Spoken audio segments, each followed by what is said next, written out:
ఈ పిలుపుకు వచ్చిన కొద్ది మంది లక్షల 50 మంది వచ్చిన మీ అందరికీ శతకోటి వందనాలు. సీతారామ ఆంజనేయ అనుగ్రహం ఆత్మీయ బంధువులారా, రజాకార్ రాజ్యం బ్రిటిష్ రాజ్యం మొఘల్ సామ్రాజ్యంలో హిందువులు స్లేవరీగా ఉన్నారు. అతి దారుణంగా బాధింపబడ్డారు. స్వాతంత్ర పోరాటం వచ్చింది. మన తాతలందరూ మనలాగా గాడిదల్లాగా ఇంట్లో కూర్చుంటే స్వాతంత్రం వచ్చేది కాదు. ఇవాళ దేశాన్ని రక్షించుకోవాలంటే ఇలాంటి చైతన్యమైన హిందువులు కావాలి. హిందువులకు కీలకమైన బలాలేంటి? దేవాలయము, గురువులు, సత్సంగము, పండుగలు, ఇవి ప్రామాణిక వ్యవస్థ. మతం అంటే ఏంటి? ధర్మరక్షణ, దైవ భక్తి, దేశభక్తితో విద్యావంతుల జ్ఞానవంతుల నాగరికత సమాజం. లఫంగిలు, లుచ్చాగాళ్ళు మతం పేరిట హిందువులనే చంపుతున్నారు. హిందువులను పహల్గాంలో చంపారు.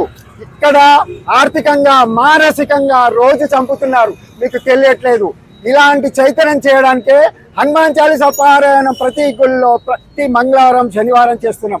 ఆదివారం ఇళ్లలో చేస్తున్నాం. కానీ దురదృష్టవశాత్తు నిర్లక్ష్యం.